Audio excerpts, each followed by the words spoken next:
Assalamualaikum warahmatullahi wabarakatuh. Bismillahirrahmanirrahim. Alhamdulillah. Alhamdulillahi dil jalali wa sari'il harami wal halali. Allahumma salli ala nuril anwar wa sirril asrar wa triyakil akhyar wa miftahi babil yashar Sayyidina wa maulana Muhammadin al-Mukhtar wa alihil adhar wa ashabihil akhyar adada ni'amlillahi wa ihdalih, amma ba'd. Berjihad di jalan Allah subhanahu wa ta'ala. Saudara-saudara, segala puji bagi Allah Rabb semesta alam. Salawat dan salam kepada baginda Nabi kita, baginda Nabi sallallahu alaihi wasallam, keluarga dan para sahabat beliau dan orang-orang yang mengikuti beliau hingga hari kiamat. Nah, Allah telah mensyariatkan kaum muslimin untuk berjihad di jalannya, untuk meninggikan kalimatnya dan menolong agamanya serta menghadang musuh-musuhnya. Jihad di jalan Allah memiliki kedudukan yang sangat penting dan agung. Dia adalah puncak bangunan Islam dan seutama-utamanya ibadah.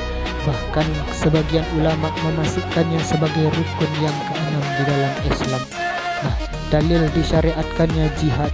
Jihad di jalan Allah disyariatkan berdasar Al-Quran, As-Sunnah, dan Ijma'. Allah subhanahu wa ta'ala berfirman, telah diwajibkan atas kamu berperang. Quran Surat Al-Baqarah ayat 216. Rasulullah baginda Nabi sallallahu alaihi wasallam pun berjihad dan memerintahkan untuk berjihad. Beliau juga bersabda, barang siapa mati dan belum pernah berperang dan belum meniatkan dirinya untuk berperang, maka ia mati di antara cabang-cabang kenifakan. Na'udzubillahi min dzalik. Lalu definisi dan macam-macam jihad. Jihad secara bahasa berasal dari masdar, yakni kata dasar jahidun, artinya bersungguh-sungguh dalam memerangi musuh. Adapun secara syar'i artinya memerangi orang-orang kufar, dan dimutlakannya makna jihad ini dimutlakan makna jihad lebih umum dan dari berperang. Berkata Al-Alamah Ibnu Qayyim rahimahullah, dan ditetapkan bahwa jihad adalah fardu ain, baik dengan hati atau dengan lisan, atau dengan harta atau maka hendaknya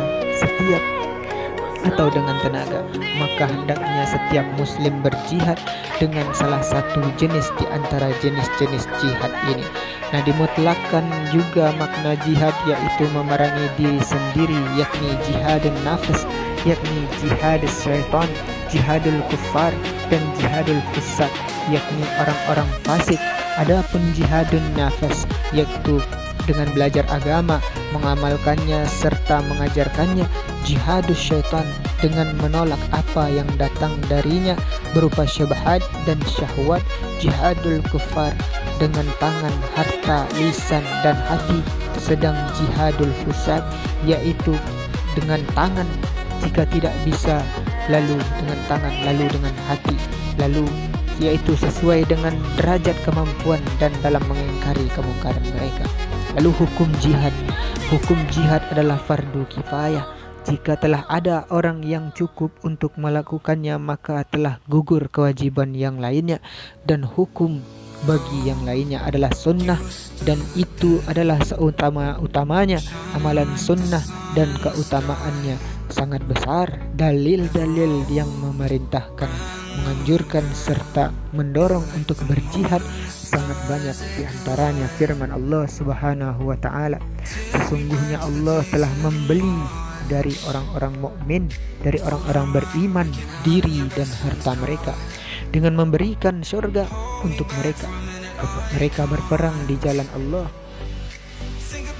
Quran Surat At-Taubah ayat 111. Dan ada beberapa keadaan yang menyebabkan hukum jihad menjadi fardu ain, yaitu pertama, jika di medan perang maka wajib baginya berperang dan tidak boleh lari dari medan perang. Kedua, jika negaranya diserang musuh. Karena kedua jenis ini, pertama dan kedua, adalah jihad difa, bukan jihad tolak. Andai kata lari darinya, maka kaum kufar akan menguasai kaum muslimin. Nah, yang ketiga, jika ia dibutuhkan kaum muslimin dalam peperangan dan perlawanan. Keempat, jika imam memilihnya untuk berangkat berjihad berdasarkan sabda baginda Nabi besar Muhammad sallallahu alaihi wasallam. Apabila kalian disuruh berangkat berperang, maka berangkatlah. Allah Subhanahu wa taala berfirman, "Hei orang-orang yang beriman, apakah sebabnya bila dikatakan kepadamu, berangkatlah untuk berperang pada jalan Allah, maka kamu merasa berat dan ingin tinggal di tempatmu? Apakah kamu puas dengan kehidupan di dunia sebagai ganti kehidupan di akhirat? Padahal kenikmatan hidup di dunia ini dibandingkan dengan kehidupan di akhirat hanyalah sedikit."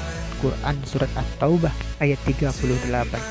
Nah, Syekhul Islam Ibnu Taimiyah berkata, jihad ada yang berupa dengan tangan, dengan hati, dengan dakwah, dengan hujjah, dengan penjelasan, dengan pikiran, dengan pengaturan, dan dengan kemahiran. Maka wajib berperang bagi yang memungkinkan, dan bagi yang tidak berangkat berperang karena uzur, maka mewakilkan dari keluarga atau hartanya. Maka hendaknya bagi seorang imam, seorang pemimpin negara, menyeleksi pasukan untuk berperang, tidak memasukkan yang tidak layak untuk berperang, dan mengangkat seorang pemimpin perang yang akan mengatur pasukan saat perang dengan teknik perperangan yang sesuai dengan syariat Islam. Sedang bagi pasukan hendaknya mentaatinya dalam hal yang ma'ruf dan menasihatinya dalam kebenaran, dan bersabar bersamanya berdasarkan firman Allah Subhanahu wa taala, "Hai orang-orang yang beriman, taatilah Allah dan taatilah Rasulnya dan ulil amri di antara kalian." Quran Surat An-Nisa ayat 59. Lalu tujuan mulia jihad, saudara-saudara. Jihad dalam Islam memiliki tujuan yang sangat mulia dan cita-cita yang luhur. Di antaranya tujuannya yang paling mulia adalah pemurnian segala bentuk ibadah kepada Allah Subhanahu wa taala.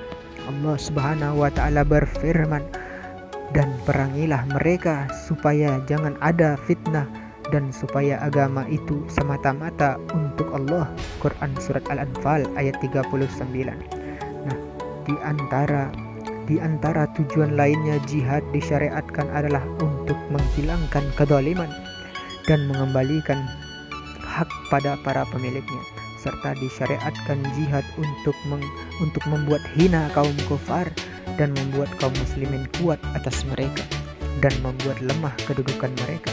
Nah, jihad memiliki aturan, namun perlu diperhatikan sesungguhnya jihad yang sedemikian mulia tersebut memiliki aturan. Tidak dibenarkan berjihad dengan serampangan, karena hal tersebut selain menyelisihi syariat juga akan mendatangkan petaka bagi kaum muslimin.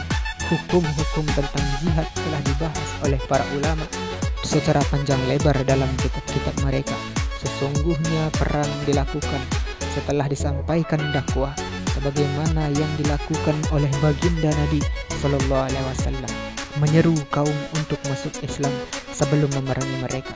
Beliau juga mengirimi surat raja-raja untuk menyampaikan dakwah dahulu.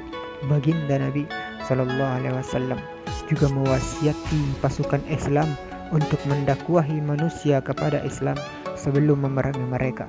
Jika mereka enggan, maka baru diperangi. Hal itu karena tujuan utama dari jihad adalah untuk menghilangkan kekufuran dan kesyirikan dan masuk ke dalam agama Allah. Maka jika bisa sampai tujuan ini tanpa peperangan, maka tidak dilakukan perang. Allahu Akbar. Saudara-saudara yang dimuliakan oleh Allah Subhanahu wa taala, mungkin hanya itulah yang bisa kita bicarakan pada pertemuan kali ini. Mudah-mudahan ada manfaatnya. Kita akhiri dengan subhanallah wa bihamdihi, subhanakallahumma wa bihamdika, asyhadu an la ilaha illa anta wa astaghfiruka wa atubu ilaik. Wassalamualaikum warahmatullahi wabarakatuh.